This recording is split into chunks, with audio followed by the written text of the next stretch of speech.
What's up, everyone? You're about to watch another episode of the Diabetes Podcast, where Dr. Grady and I talk about technology and what happens when it fails. We talk about everything from what our thought process is when our blood sugar is a little bit higher, to how often we should or shouldn't change our Lancets, because as diabetics, we're fantastic at changing our Lancets, as well as what the actually means, and how it could almost hurt and the emotional impact of technology failing as a diabetic. We're excited for this one. We think it's a really good episode. And yeah, make sure you like, share, subscribe, do all those fun things. And we'll jump right into it.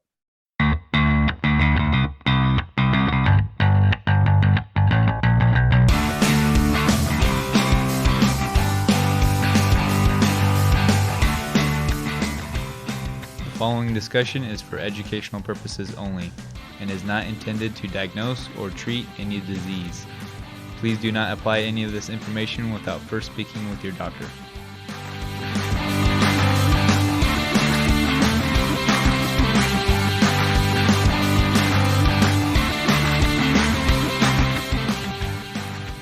What is up, everyone, and welcome to the Diabetes Podcast, where we discuss how to take control of your health and gain the freedom to live the life that you deserve. I'm Garrett Panno, and with me is my co-host, Dr. Grady Donohoe, who is a board-certified chiropractic internist.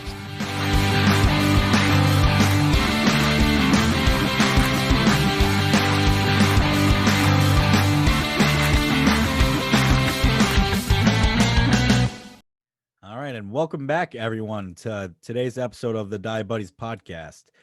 Today, we're going to be diving a little bit more into technology and what that means as a diabetic, as a type 1.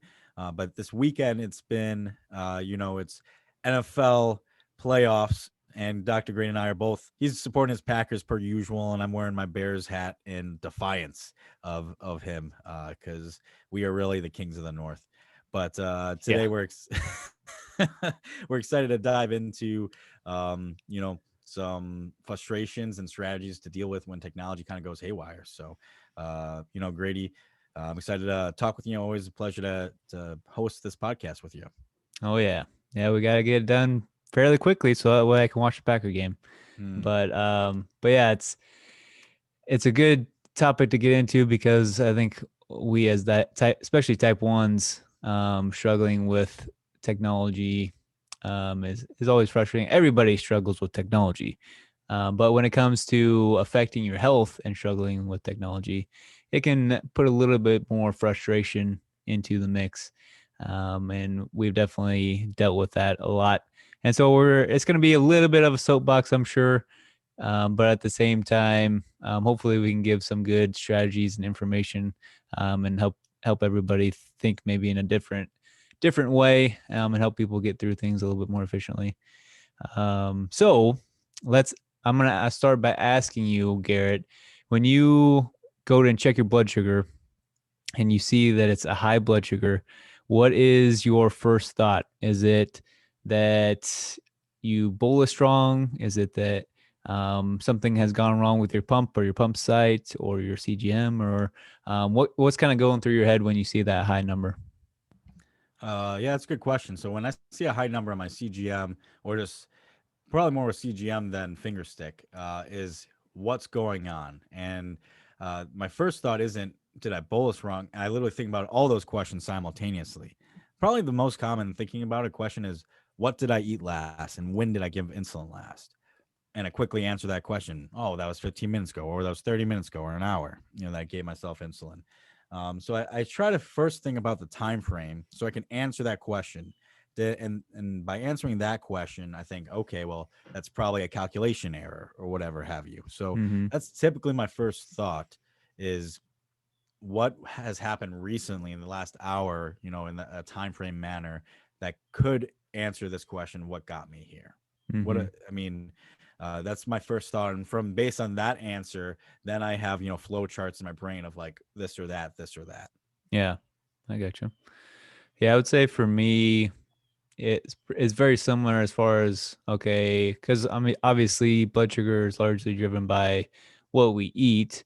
And so thinking about what you ate last, what was in it, did you actually think about the proper amount of insulin to take, or was it just kind of off the whim because you're busy doing something? um, Mm-hmm. and then kind of auditing. Okay, if I took the right amount of insulin because that's a meal I usually eat, all right, then what went wrong um, in the outside of that kind of flow chart? Is it, stress in my life? Did something stressful just happen to me and so my blood sugar just shot up? Or is my body in some sort of stress state because I had lack of sleep? Usually my mindset goes first towards myself and my lifestyle at that moment, whether it be the food or whatever's going on with my body physiologically. First, my mind just goes directly to that. And then if everything has been ruled out as far as that goes, then I'm starting to think about, okay, what failed within my ecosystem of diabetes care? Was it the pump site that's off, or is it something with the tubing or the connection with the tubing, or is it something going on with the pump that's not working, or did for some odd reason did I enter in all the numbers and everything and I for whatever reason assumed I hit the button or I didn't hit the button fully, and then it Yep. ended up not actually giving me the bolus dose. So yeah, my mindset first goes to, okay, what's going on with myself and my body and what I've been doing, and then I start to throw blame at the things that I can't necessarily control Sure. with it, which is the technology. I remember you. I think you've done burst my beta cells on this a couple times in the past. You've even considered, is my insulin bad? Mm-hmm. That's part Yeah. of like something that you can or can't control category. Now, with your extreme level of cortex in your high intelligent brain, uh, how far down the rabbit hole of thinking about your physiology and the food do you go before you say that's too much? Let me take a step back and think about all these other factors. You know, do you go down rabbit holes of thinking, well, my cortisol was this, my testosterone is probably this high? Do you actually think about that first, or do you first like, or make it simplistic and then think about diabetes tech? I go pretty far down the rabbit hole because I get there pretty quick. Um, Especially if like everything is good as far as what I bolused and what I ate should have Mm-hmm. matched up. Almost immediately I go to, all right, so what's happening in my physiology? And I just think about it in the context of what's been happening that day or that week. And if I'm seeing trends of it going up and then now it's significantly going up, I'm like, okay, so what have I been doing that's leading me down this downward slope? And then now it's gone over the edge. So like sometimes there's weeks where I don't exercise as much as I normally do. And then therefore, if I go long enough without exercising, I definitely see a change in that insulin sensitivity. And then sometimes I'll get that big fall off. It's like, all right, my body's like, all right, we don't exercise anymore. So our insulin resistance or our insulin sensitivity is now way different. And so a lot of times I'm thinking all the way through that much before, long before I go down the pathway of technology. But ultimately, even when I get to a solid conclusion with my physiology or what's going on in my life, I still, as an afterthought, am like, okay, I just need to monitor and see, my systems, whether it might be my pump. I'll look and look at my pump site just to make sure there's no like peeling off of the site or nothing weird going on there. But ultimately, yeah, I go down the rabbit hole. I 100% believe it. But I feel like, so let's say, without going into the nitty gritty, because that's not the topic of this conversation of like all those factors. Let's say you come up with some conclusion, like, oh, you think, well, my exercise has been lacking and I have been getting less sleep because I've been working on this and that. And so sensitivity change. Okay. But then you adapt, right? So then you make some action. How many times do you then, let's say you think it's not a tech problem, but more of a physiological problem? How many times do you get a failure of that logic before you then start to think about your tech? Because I think that for me is always a hard question. Like I can justify, well, I can see myself being this high because these things are wrong and my body is doing this now, but how many times are you going to try and work with that conclusion until you have to think of a different hypothesis of why your blood sugar is acting, and then you change your direction, look towards your tech. Is it just like at the second time you say, okay, now let me look at it, or are you like stubborn with it and you just keep trying, and then you look at your all your other I'm just going to use the word tech as all the things you said before, all uncontrollables, insulin, expiration, pump sites. We'll just use the word tech generally for anything that's not your body. Yeah. So how many times does it take for you to get to the tech part? So I'm thinking of two different scenarios and therefore two different answers to this. So looking back at when I was struggling with the insulin and thinking that the insulin or ended up thinking that the insulin was the problem as far as going bad and then not working. So that one, it took me a while. I was trying everything, at least physiology wise, to try and correct it and combat it and try and figure out a pattern. Because what was happening is, obviously when I first changed my pump and refilled my insulin, everything was working fine. My blood sugars were nice and stable. Everything was great. And then when I would get towards the end of the pump site, like sometimes day later in day 2, day 3. Sometimes my insulin lasted till day 4, maybe a little bit on. But in those last days, I would notice a significant spike. And so, obviously, like I said, my mind first goes to what's going on with my lifestyle, my body. And so I struggle with that one for probably at least 3 weeks, maybe a month of trying to just do it on my own and not really thinking about insulin. Because, I mean, I've been type 1 diabetic for over 10 years and never had a problem with insulin before and insulin going bad. And like I've said on the podcast before, I used to leave my insulin on the hot summer turf during football and never had a problem then. And so that was like the furthest thing from my mind as far as being a problem. And then, so I mean, that took me a while to figure out and try and delineate because it just wasn't on my mind because it hadn't been a problem before. And therefore, it just wasn't on my radar. So, in scenarios like that, especially where it's working fine and then going bad, working fine and then going bad, it's like, okay, you start to think you're making progress, you're doing the right thing. And then all of a sudden it starts to go bad again. You're like, okay, nothing really changed. But then you try and make rationalizations like, oh, but this might have changed a little bit. Or maybe I went too hard on this and now it's starting to backfire on me.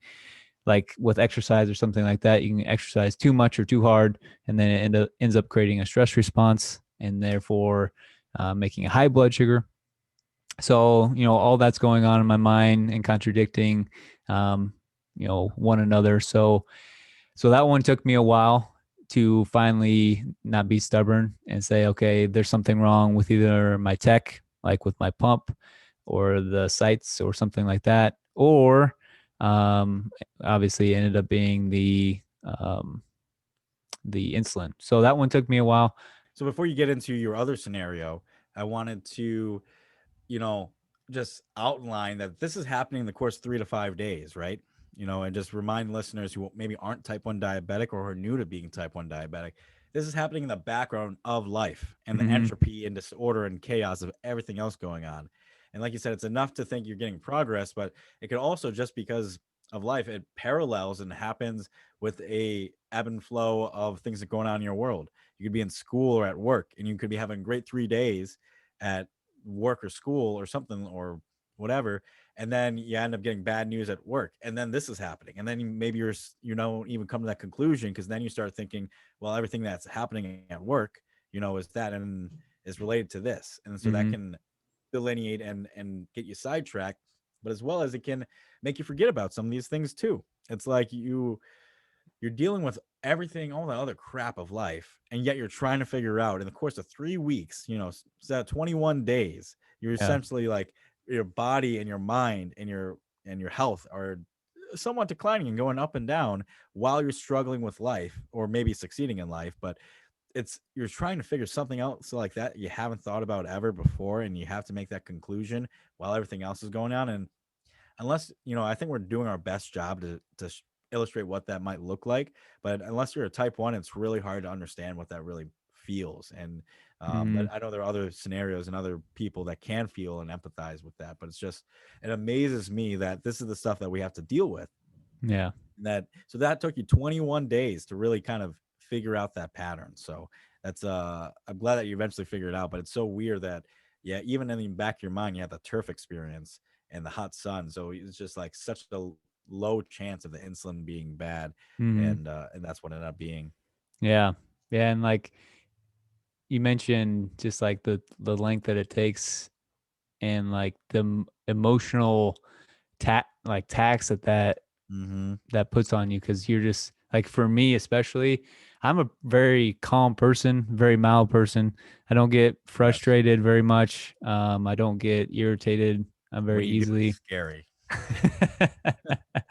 um, and so, but the one thing that will set me off is diabetes.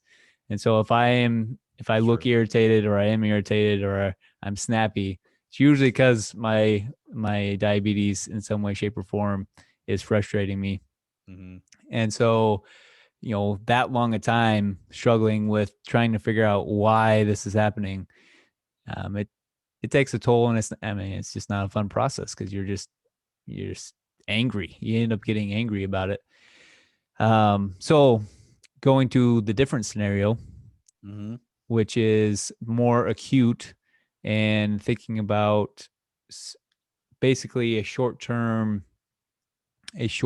high, and in regards to, okay, how is it related to what's going on with either my body or my tech. So if I see a high blood sugar, first obviously I'm going to give a correction or do something to correct it, whether that's exercise or insulin or both. I'm going to do that. If it comes down, great. Then I know either my tech is working, or the exercise worked. If I take insulin and it does not come down, I'm still going to err on the side of, okay, well, what's pushing my body um, to make more glucose? So was it that I ate too much protein or too much fat in one sitting? Because I do that a lot. I like to eat a lot, and so that sometimes happens. Or is it my um, body is stressed in some way? Like, have I not been getting that much sleep, or is there just something that's stressing me out at that time? And I think with every person, that stress, like that emotional stress response, is you kind of start to recognize how it feels when it's related to stress. So like, obviously a good example is during competition. Like, most everybody gets nervous and or has a lot of sympathetics that are just pumping to get you ready for that competition. And so you recognize that feeling. Obviously that's an extreme side of things, but at least for me, that feeling, that emotional feeling, and the way my body feels is a very similar, just a little bit toned down when my blood sugar is high due to that. So I kind of take a moment and just try and, stop and think, how am I feeling? What's been going on? Is that affecting me? Is it not? Does it feel like a stress response, like a pure emotional stress response? Um, and so if that's the case, then I try and do what I can to help break up that stress response. So for me, what helps is, one, taking more insulin to try and get it down, but at the same time, I'm going to try and exercise, because the exercise portion obviously helps bring my blood sugar down. But at the same time, it helps me relieve the emotional stress that's going on.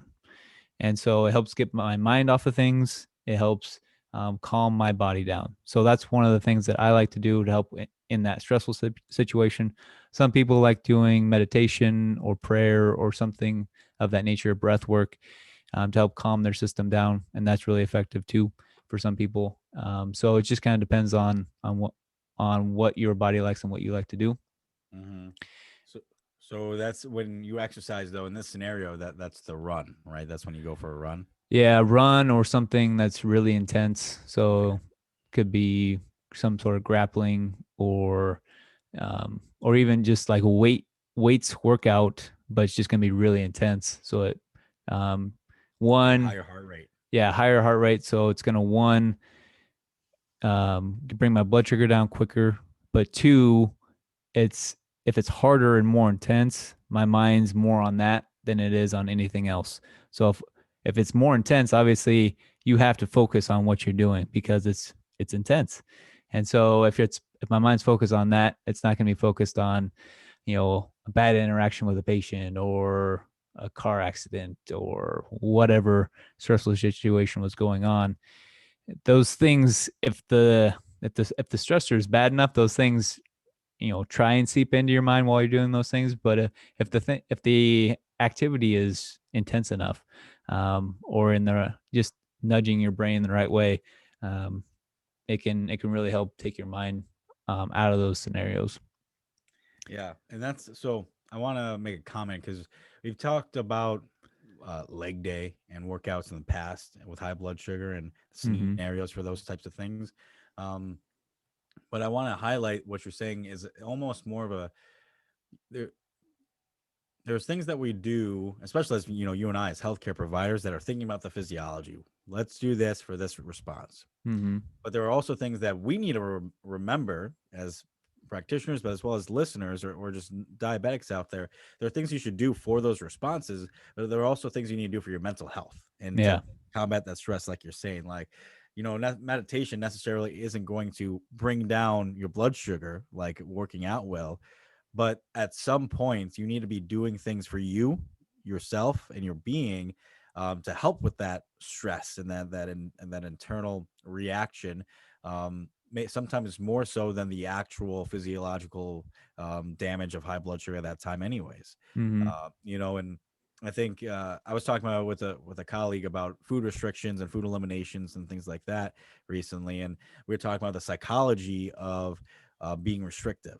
And I bring this up because the psychology of thinking my blood sugar is high and then I have to do X, Y, and Z. Well, yeah, you should probably do X, Y, and Z, and you should get to it in a minute. But you should also do whatever you got to do to calm yourself, to center yourself, whether that be all those things that you just suggested.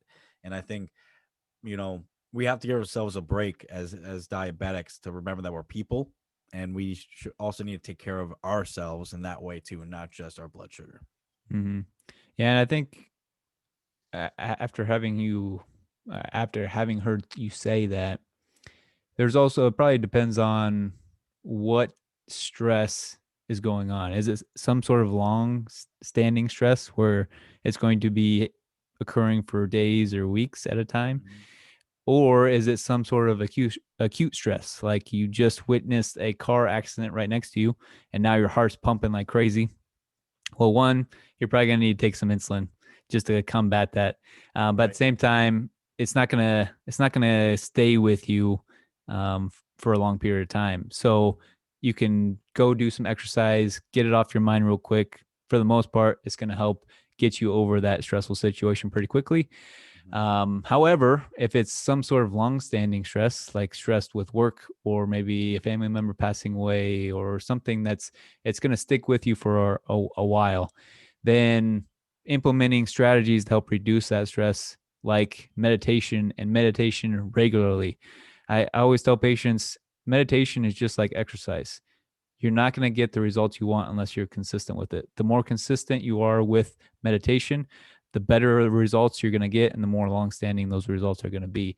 And when you go and have some of those acute situations, you can then fall back on that because one, now you're really practiced at it and you know how to do it really well even while you're stressed. And so in those acute situations, you can even use that to then help you because you're much better at it because you've been consistently doing it.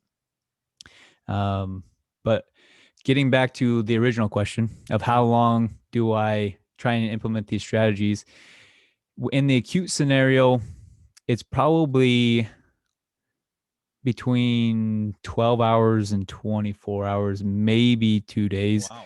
Um, but there's some nuance in there. So like if I have high blood sugar, let's say early mid morning, fairly early in the day, and I take insulin because I'm like, oh, it may just be that I ate more than I thought, and it's high because of the food or the insulin or whatever. Then I'll take the insulin. If it's still high later on, then I'm like, okay, there's some sort of thing inhibiting my body from doing its job, whether it's stress or something else. So I try and correct that, or I'm like, I just need to throw some chaos in the system. So I go work out, Okay. some sort of workout. It doesn't always have to be running, but some sort of workout just to throw some chaos in there to flush out what's going on. Because exercise for me is just very therapeutic in many different ways. So it helps kind of clear the slate a little bit for me. And so I'll do that. If after I exercise and I've taken correction for insulin, if Mhm. that hasn't worked, I am now going towards technology, my tech. Okay. What's going on? Because I have done everything to help try and increase my insulin sensitivity, which should combat a lot of the things in regards to different types of stressors, different types of physiology that may be impacting it, whether that's digestion or liver or whatever. Exercise for me helps my body kind of overcome those challenges. And so if now exercise has not worked, and when I say not worked, a lot of times it's going to bring my blood sugar down and get it back into the right level, but it doesn't keep it there. So it gets back in that right level. Then I resume my normal life, but it starts going back up again. And Yep. so I'm like, okay, now there's something wrong beyond just my body. Unless I recognize, hey, there's some long-standing stress here. Okay, that's probably why now it's then going back up. So I need to try and focus on that. So then I start going to my pump, and I started thinking about the common things that then go wrong for me, which is usually just the port site.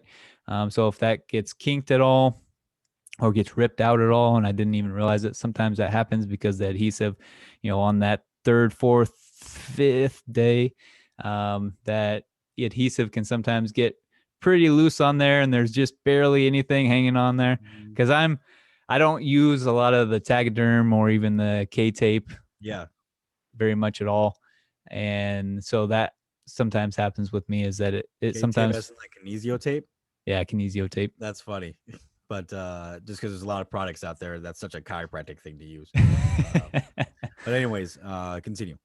Yeah, so I don't use a lot of those tapes, but unless it's like the second or third day and I'm like, well, I got another day or two left in me, I'm not gonna trash the site yet, so I'll use them then. But that can happen where it falls out and you don't even realize it. And so obviously lifting your shirt up or checking where your site is to see, is the site in, and what does the site look like? Does it look real red and puffy? Like you just had a bunch of friction on it. Like sometimes after I do some grappling, whether that's jujitsu or wrestling, there's going to be a lot of friction in some areas. And so sometimes that can either kink the site or just create a lot of inflammation and scar tissue around there. And then that can sometimes impact it. So I look at the site. If the site's fine, then I'll look at the tubing. Sometimes you get hooked on a doorknob or something, and the tubing gets really stretched out, Oh and yeah. so like it still kind of works, but at the same time, it can be impacted. So, Yeah, it's not as you know, efficient. yeah. So, sometimes I'm like, we'll see what happens. If Mhm. it starts to go high, then I'll change the tubing. Um, but yeah, that's usually fairly quickly. So like I said, most of the time it's within the same day. I'll try to implement some quick strategies to help get it corrected. If those strategies don't work and there's not any other explanation for it, then I'll immediately go to, all right, let's just change to the site and see what happens, and then go from there. Mm. Yeah, I think yeah, the site location, what's happening on the site, and then the tubing as a pump user is definitely the go-to. And that's probably more time when tech fails for me. It's probably mostly that. Is I don't know how many times that has gotten kinked, and I have discussed, and depending on your pump brand, there's types of infusion sets. Mm-hmm. I can't tell you what is the most common pump use, but for just sake, just because I know it real well, the Medtronic one. You've played with the metal, insertion. There's a longer one, there's shorter ones, but the plastic tubing gets kinked all the time, and depending on your fat muscle ratio at that specific site and how much adipose and how much stress and how if you nick a part of the muscle and moves, it can get kinked real easy. And by that by far is by the most common tech fail for me is that, which is super frustrating because it costs money and insurance and all those other things. But I think the equivalent to a non-pump user, there's less variance in tech failing, maybe for MDI, because Mm-hmm. you have your needle, you have your insulin, But then the thing to consider that would be maybe part of it that's still you, but is scar tissue. You mentioned it yourself. So I know a lot of people that do MDIs and do a lot of injections. There's only so many places in your body, and people have their favorites. We have our favorite fingertips, Mm-hmm. right, to check blood sugar. Even if it's subconscious, we probably only do like the same finger more times than not. And same thing with shots. And so it's like the same thinking for MDI would be, okay, is my insulin bad? You probably would think about that sooner with MDI than pump. Is my insulin bad? Was something weird with the needle, or was the injection site where I put it incorrect?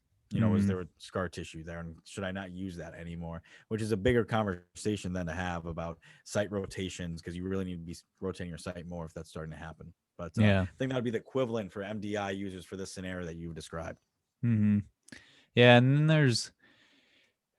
then relating back to um, CGM and even your glucometer that you finger stick with, sometimes I think about, and this was happening somewhat frequently back in chiropractic school at one point. I remember that I wasn't very confident in my glucometer, or Oh yeah, I not remember necessarily my these. glucometer, but more so just the reading I was getting from it. Right. Because sometimes, like in chiropractic school, I was obviously studying a ton. And so Mhm. when I'm studying, because I'm not moving and my body likes to move, so my body wants movement. And so I was constantly wanting to eat something because that enough stimulation with my jaw was enough for like my brain to like finally calm down. And so I was constantly just snacking on things. And so what I ended up doing is obviously trying to find healthy snacks that I wasn't just going to gain a bunch of weight from eating all day long. And so I would snack on like carrots and sweet bell peppers, things like that. But those carrots and especially the sweet bell peppers, where the sweet bell peppers will leak their juices onto your fingers, I would sometimes check my blood sugar and be really high, or not really, really high, but it'd be a lot higher than I was thinking. Mhm. And I was like, okay, this doesn't make sense. And then I thought about it. I'm like, well, oftentimes you check your blood sugar and then you lick your finger to lick the Right, blood of off. course. Every diabetic does it. Oh yeah. And when your finger tastes sweet, you should probably check it again because it's probably not very accurate. Because that's what was happening to me is I would check it, I'd lick my finger, I'm like, oh, that tasted really sweet.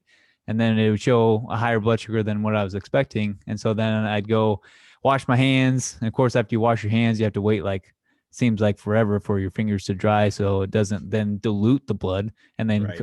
show a lower blood sugar. So you kind of have to be aware of that too. If it's not really making sense when you check your blood sugar, it's worth at least trying to check it again. Mhm. In the recent years, I've done that to where I'm like, man, that just doesn't make sense with how I feel.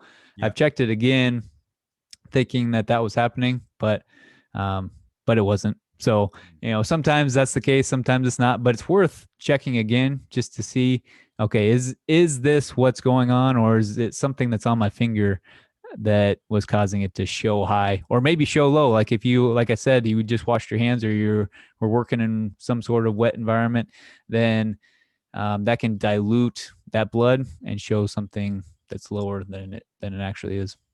Yeah, and in that case too, when I'm doing strategies then to confirm what is really going on when tech starts failing is to make sure that I switch. All right, so there's two schools of thought. It'd be keep the same finger, keep that variable the same. What's going on with that tech?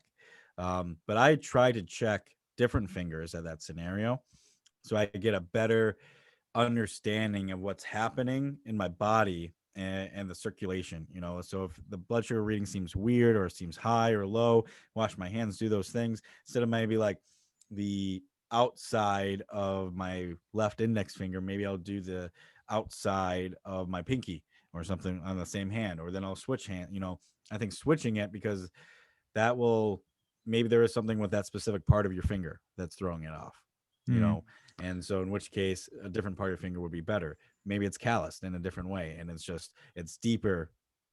And since we're talking about tech and checking blood sugar, one thing that all diabetics are probably all in agreement, no matter if you're newer or older, we probably don't change our lancets enough. I don't think I've met I don't think I've met a diabetic that changes their lancets as FDA and endocrinologists tell you to do, which is like one use Yeah. essentially. Yeah. I'm so bad at that. Like, I went to visit my parents in Arizona. I can't remember if this was for Thanksgiving or Christmas, but whichever. We went over to my dad's cousin house, and one of the people there, we were talking about diabetes and everything, and they're like, I'm curious. Can you check my blood sugar? I'm curious what it is. I'm like, sure. So I get my stuff out. And I'm like, oh, I should probably change the Lancet. And I'm like, I wonder when the last time I changed this was. And I'm like, it's probably been maybe over a year since I've changed this No, thing. a year? Great. That's not okay. Yeah, I know. I mean, it's not like 6 months is better anyways, but Yeah, holy cow. yeah. I mean, Yeah. my memory as far as timing goes isn't great. So it could have been less than that, but I'm like, I literally don't even remember the last time I changed this. And it was probably the last time somebody asked me to check with their blood sugar. Oh, like somebody like, hey, can you check my blood sugar That's for me? pretty much the only time I change it is when Yeah. somebody asks me, "Hey, can you see what my blood sugar is?" I'm like, "Yeah, let me change this so you don't get all the blood from the last year." And so to the type 2 or non-diabetic listener, the Lancet is the needle that you use to poke yourself. So Yep. we now are recording and putting these podcast recordings on YouTube, and so you can see these. But I'm holding a pen up to the camera, right? So it's like you put the pen on your finger. If I could, don't miss my finger, and you put it on the finger, and then as I push the pen button, like the actual pen comes out, right, where the actually has the ballpoint ink, and that is what's happening. That's the Lancet. The Lancet is the needle that shoots in and out real fast, breaks your skin, hit, ends up nicking a capillary, so you can squeeze blood out to the surface to put on your meter. That being said, the reason why you want to change it very frequently, as we're supposed to, is by multiple uses, that needle gets bent, just like the Yep. Gets injection toll. or the infusion. Yeah, it takes its toll, and so then there's some type of metal that you're using to stick yourself, and it gets more crooked and crooked and crooked at like a 90-degree angle. And you could be like jamming a needle that's at a 90-degree angle trying through your skin, and that's when it starts to hurt more. And Yeah. yet, but you get calluses, you don't feel it. You're very peripheral pinpoint neuropathy, so you don't feel it, and you just kind of, as a diabetic, go about your day because it's just a hassle. You're like, screw that, I'm not changing that, but we should be changing it to Yeah. I think save our they fingers. don't they say you should change it after Yes. every prick. Yeah. I'm like, that's just excessive. Like I think I change mine realistically, probably every couple weeks or month of one click. So like I use, some people with Lancets have like the one and done, like it's just like they only put one needle in, but I like the Yeah. ones that have a couple of them in. Hmm. So it's like I twist the dial and then I'm on like number two and then number Oh, I three out of see. six or whatever. And so I like doing that. And so like every few weeks, I just like give it a turn when I remember. But it's definitely something, as all diabetics, we fail to do. But as you're trying to come up with the solution about high blood sugar or what's going on with your blood sugar, that's something maybe you should consider too. Hmm. Yeah, a lot of times what you're saying with changing fingers, a lot of times I will change to my pinky because whatever food or something that I was touching, I'm like, oh, maybe that was affecting it. Like I feel some sort of sticky solution on my fingers or something. but I'm like, hey, it didn't touch my pinky, so I'm gonna check it with my pinky because I know that one wasn't affected by whatever's on it to see if that's corrected. Um, and then, have you ever tested one hand versus the other hand? Oh yeah, and it'd be different. Oh yeah, mine's always different. Mine's You're like, always what at the heck? least 10 points different. Yeah, yeah, mine too. And it's like, what the heck is going on? So what do you do in that scenario when you check blood sugar? I know what I do, but what do you do when it's like different like that? Do you say you null it and you say I gotta just calm down and check this again later, or what? Yeah, so if it's significantly different, I'm just gonna like keep checking or cleaning my hands, cleaning whatever hand was higher, and see if then it normalizes, because it does. I mean, I've never had it to where one hand was significantly higher than the other one. But when you're on that borderline of like, oh, I should take insulin or I should drink something or eat something, because you're on that borderline. One hand says you probably should drink something. One hand says, you're probably all right. That's when it becomes a difficult decision. It's like, Yeah, okay, which one should I go with?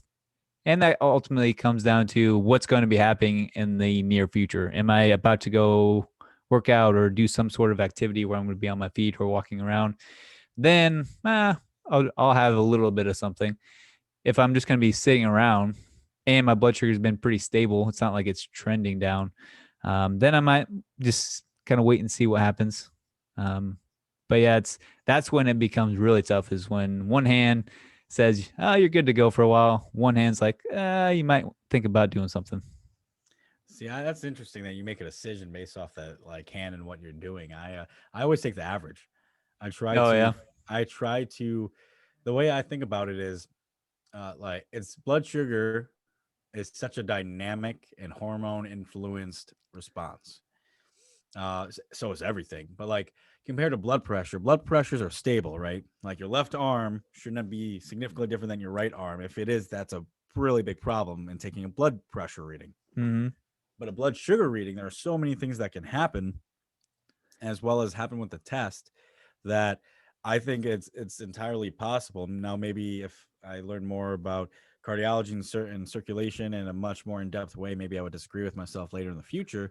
But I think it is entirely possible to have that reading be true. Like it's not an error with the tech, but it's just one hand at that specific moment is different than a hand, another part of your finger 5 minutes later. You know, Mm-hmm. and I think that's entirely possible. So I then think about my body and the blood sugar and its stability as more of a fluid thing. And I think, okay, well, there's all these things happening at once. What is really going on? What's the best? What's closest to the truth? And because even like going philosophy, not it's not really philosophy, but part of science, but like uh, how we see things. The statement like what we really see is just the mental understanding of images. It's not even like what we're seeing and what our brain is perceiving isn't actually what it looks like, Yeah. kind of thing. Like, but it's what our brain interprets it. And in the same way, all these things are trying to give us understanding what's happening in our bodies now, but it doesn't mean technically that's really what's happening. Yeah. So taking that tangent, this is the fun things that go on in my head every day. Are we real or are we not? I don't know. Do we exist? But zoning it in. Sorry for that tangent. Um, Zoning in, when I look at my blood sugar, I think that I take the average because I think the average is a more truer value. And then sometimes then it's like, well, let's say it's between 80 and 100, a big point difference, and the average is 90. I'm like, I feel like how you say, like, what am I doing? Well, I feel probably closer to 100. So instead of it being 90 and down the middle, maybe in my brain I'm closer like 92 or 95. Mm-hmm. And I think it's more of this fluidity, law of averages, and then what am I closer to, opposed to what am I about to do that's more true. And that's kind of how I think about it. So that's interesting. I just assumed you were gonna say you averaged it too, but I'm Nope. surprised. Yeah, and ultimately, I think I would assume a lot of diabetics are this way too. It kind of comes down to how you feel. So if Yeah. you're feeling kind of shaky and that's why you checked your blood sugar and you're on that borderline, well, you're Mm-hmm. probably going to drink something. Because one, you just want to feel better. You don't want to feel shaky or lightheaded. Um, but if you feel pretty stable and you see that number, you're like, we'll just kind of see what happens. We'll check it in 15, 30 minutes Mm-hmm. and see where it's at then. But I think a lot of us just kind of go off of feel, especially after you've been doing it for a long time. You kind of develop a good rapport with your body to say, okay, I think we're doing pretty good here. Sometimes your body throws you for a loop and you feel really funky. You check your blood sugar and it's perfect. I'm like, what the heck's going on here? Mm-hmm. But for the most part, you can trust your body pretty well after you've learned with with what we said.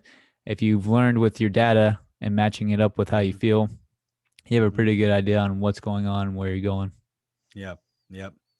Now I want to take a moment because we're telling lots of stories. We're going back and forth, and I think some people might want to be like, okay, all I want to do is in this scenario, what do you do? In this scenario, what do you do? Well, maybe make a blog post or something about that to be that nitty gritty. But I wanted to, since we're just on the clock, I wanted to share a story about when technology fails as a diabetic, like what else could be going on, and the emotional impact that could be. And what made me think of this is a story a friend told me about we were messaging back and forth a few weeks ago. That my friend is in emergency services, and he's like a paramedic, firefighter, EMT. I think he's more on the former, not the latter. I think he's way past EMT. But anyways, he's telling me this story of this call that he goes on, and it's this guy who's type 1 diabetic with hyperglycemia, and he's been a diabetic for a decent amount of time. He's like in his 20s, and his blood sugar is like 500 something, right? So it's pretty up there. Wow. Yeah. And they get to the call, and he wasn't sure if he wanted to call. This guy has been fighting blood sugar, so this isn't like a newer diabetic. This is maybe a few years, but he's been fighting his high blood sugar, kind of like what we've been describing for a while. And his blood sugar just kept creeping up and up and up. And he wasn't able to figure out what technology was failing. And he was doing all the right things.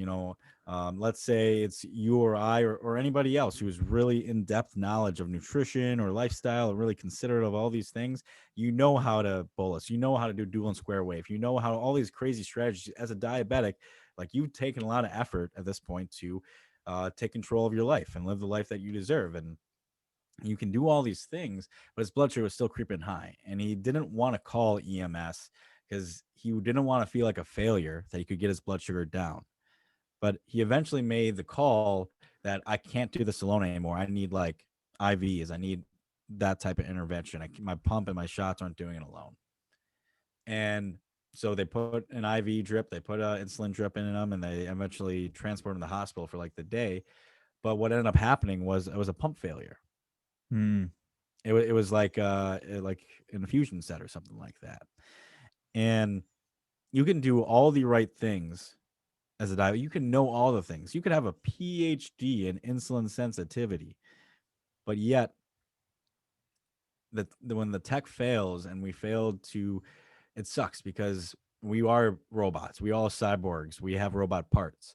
And if we don't take the time to recognize and accept that, we could be missing a big part of it. And Mm-hmm. that, I can only imagine how frustrating that must have been to that guy who, and because have been in similar situations, not to the point where I've called EMS, but where it's like you're doing all the right things, you can't figure it out, and then it's literally something outside of your control Yeah. that's causing you to feel like crap, doing all these things. And it was just this quick fix. It wasn't like this big, oh, let me learn about something new, let me learn what I did wrong. It was the tech failed, Yeah. and the emotional impact that can have on somebody is wild.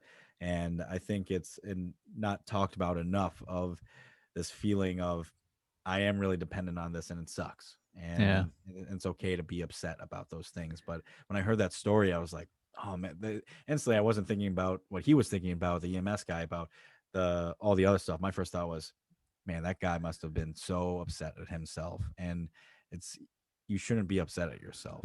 You're Yeah. human. Yeah. And I think it's okay. it's almost worse when your tech fails. At least emotionally for me, because like as diabetics, you just become so comfortable being self-accountable.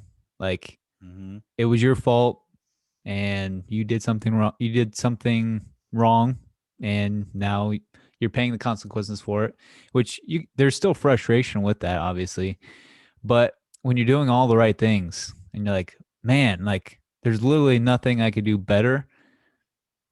Like, and then you realize that it was the tech that failed. Mm-hmm. Man, it's so frustrating.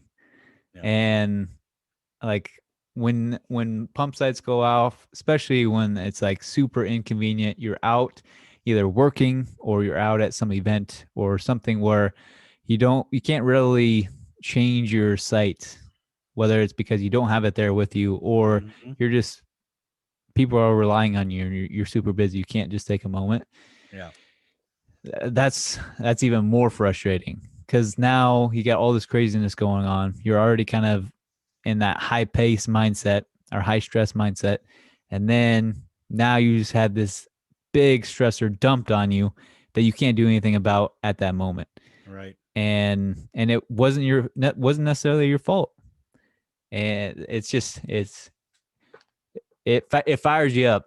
It Mm-hmm. really frustrates you. And that frustration can last, several days, several weeks, because depending on what it is, like I have probably the most trouble with my sensor Oh, sure. Yeah. being reliable, Mm-hmm. You're and still using the so Guardian, I right? am. Yep. Okay. So yeah, the Medtronic Guardian, and a good chunk of the time it does work pretty well. Gives me a good insight and gives me trends, but at the same time, it fails quite a bit on me. Both just like totally failing to where it tells me I have to change it, or I'm like, I'm looking at my pump. I'm like, this just isn't right. Like, I can see the trend of where it's going or where it is. And I'm like, I know that's not it because I don't feel nearly that bad, or I don't feel anything like what that number is showing me. And then Mm-hmm. when I go and Yep. check my blood sugar and it's way off, I'm like, man, if I didn't understand my body very well and I made a decision off of that CGM, because I'm sure most people do, especially early on. Like if you've just been diagnosed and you have a CGM, like you you don't really have a great understanding of how your body feels in certain situations. Right. And so you're going to be going off of that CGM probably a lot.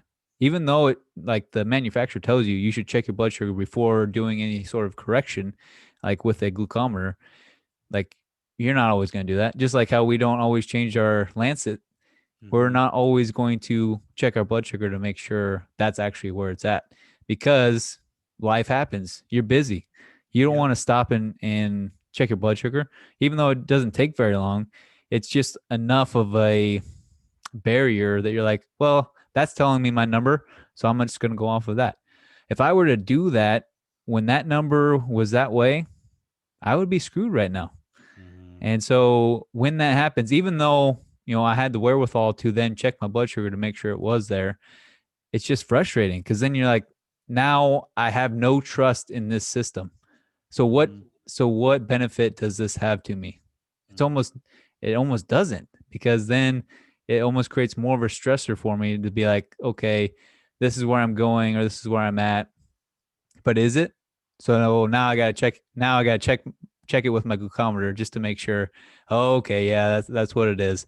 Um, and so that's been my frustration. I know that's not everybody's experience.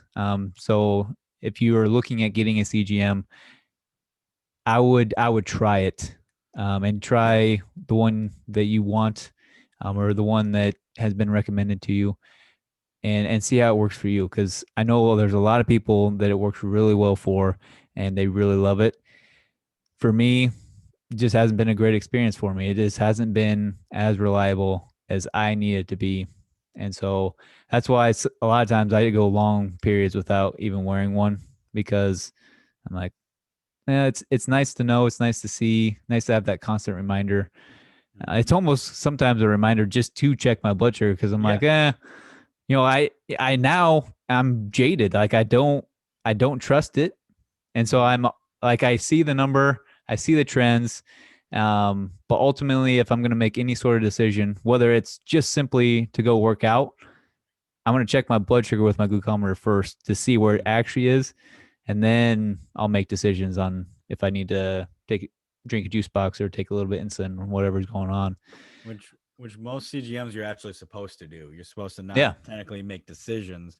It was around the Dexcom G5, and then when the Guardian 670 Medtronic one came out, that's when I think they started getting approval that you could actually make decisions. But it was always never like, I think the original Dexcoms were never supposed to like make actual decisions off of it. It was supposed to be what's your trend, which still has a lot of variable information. But when you are starting to make decisions there, and then you get jaded. Yeah, that trust there. It's hard, weird. It's weird to think that you don't trust like technology. Like, it's like it's such a bizarre thought. And the emotions you can have towards that. I remember, not that a distrust, but I remember being angry at my pump so much. Like, Mm-hmm. I can't remember if I've told this story or not since we've been doing this for like a year now, but I think I have. I had like, I was wearing tighter pants, like tighter, like nice looking pants. I was driving. I was new to my pump or new to this pump at the time, and it just kept beeping at me over and over and over. And I literally, because of traffic on the highway, I couldn't like pull my pump out of my pocket because it was Oh, too yeah. tight. And then Yep. it was just like yelling. And I was like, I literally, no one was in the car. I was like, stop. And I'm not going to yell at the podcast, but I would if I was a person. But I was like, stop freaking talking. You're so needy. I'm going to take care of you. Calm down. Like, I just call this rant of me yelling at my pump that I can't reach. And it's weird to have emotions towards our technology that way, but it becomes such part of our life that it's understandable that we would. Mm-hmm. Yeah. Yeah. The new Medtronic is so much more annoying because there's just so much more alerts to it. Well, they have the like the 720 now or whatever. Yeah. Oh, yeah. Yeah. Not the new one. I haven't used that one yet, but Yeah, the 670 or 670. whatever.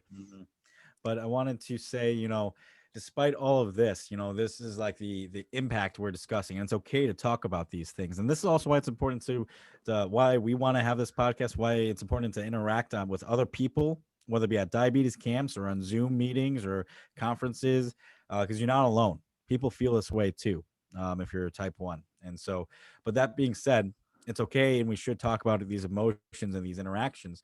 But when you're feeling that frustration, or if you ever feel like a failure, there's still tomorrow, and there's still tomorrow to learn. Take what you learned from today and to apply it moving forward. It's like, for me now, if I have a sense that it could be my pump, like you said, 6 to 12 hours is what you wait.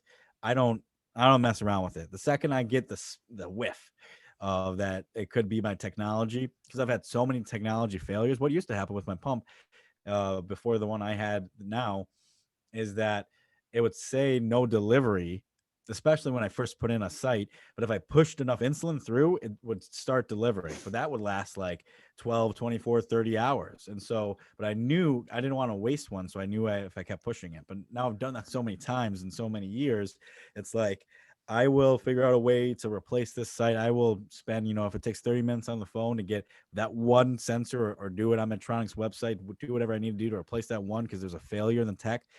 I'll do it because now at this point, um, I've learned. But what I was getting at was that you take what you learn, you do the best you can, and it's there's no this is rocket science. This is hard what we're Mm-hmm. doing, and it's okay to mess up.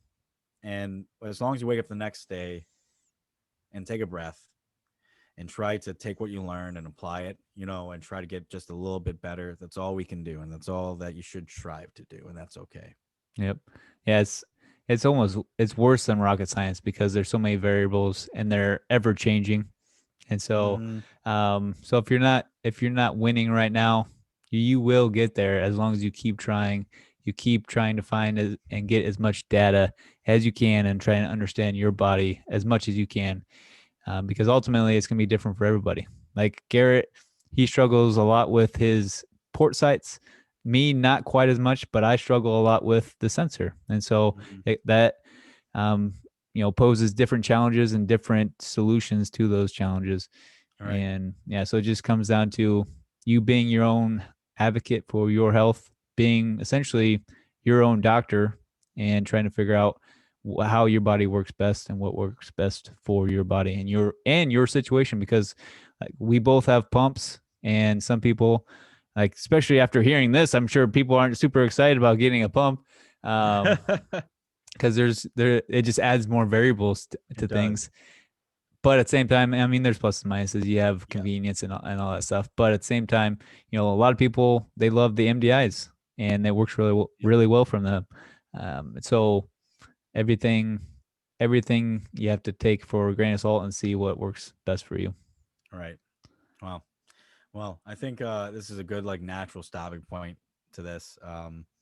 And we'll kind of follow up with maybe more details about nitty gritty stuff. But I think our biggest goal with all of this is just to share this information and have a space where people can listen and talk about these topics.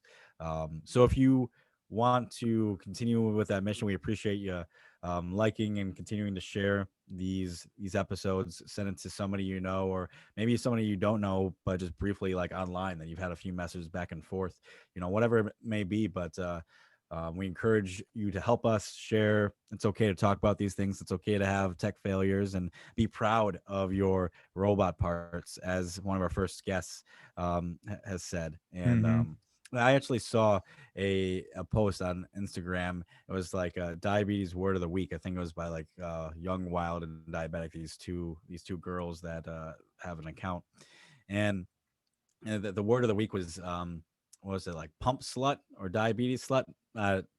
Maybe I shouldn't have said that word on a recording, but it's people who take pictures with their robot parts and share it loud and proud. And it's kind of a joke. It's not meant to shame that, it's, if anything, something to embrace that, I show off my robot parts, screw you. I'm this badass and I have these things and I live a good life. And so anyways, I think it's okay to show these things off and just move through life. So thank you all for listening. That was a side rant on a closing. So you can, if you want to try to close out against I failed to close and just randomly get Grady, I'll leave it to you. I'll shut up.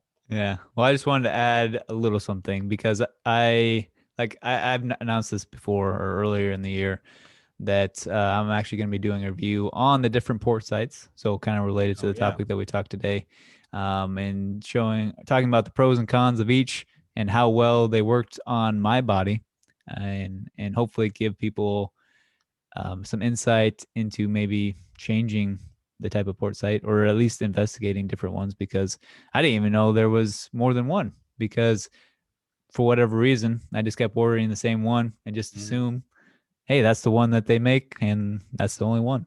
But Medtronic makes several different kinds. I'm reviewing 3 of them because the 4th one is really the same as one of the other ones. It's just a different insertion set and whatnot.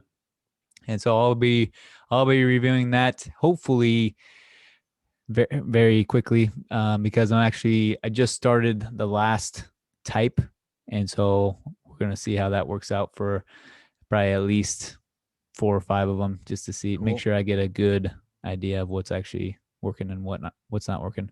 So look forward to that. But we are going to wrap it up. So thank you guys for listening.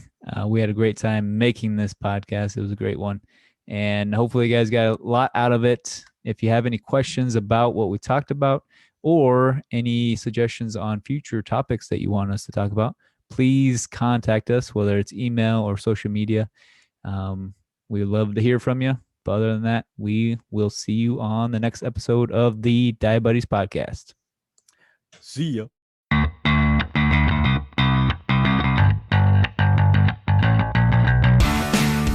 Thank you so much for listening to today's episode. If you found value in today's conversation, we would appreciate it if you gave a 5-star review. It really helps us branch out our community and get our message across to those who really need to hear it. If you want to interact with us on social media, you can follow us on the Diabetes Podcast on Facebook, Twitter, and Instagram. Or if you have any questions, comments, concerns, or moral outrages, you can email us at thediabudiespodcast@gmail.com. Thanks.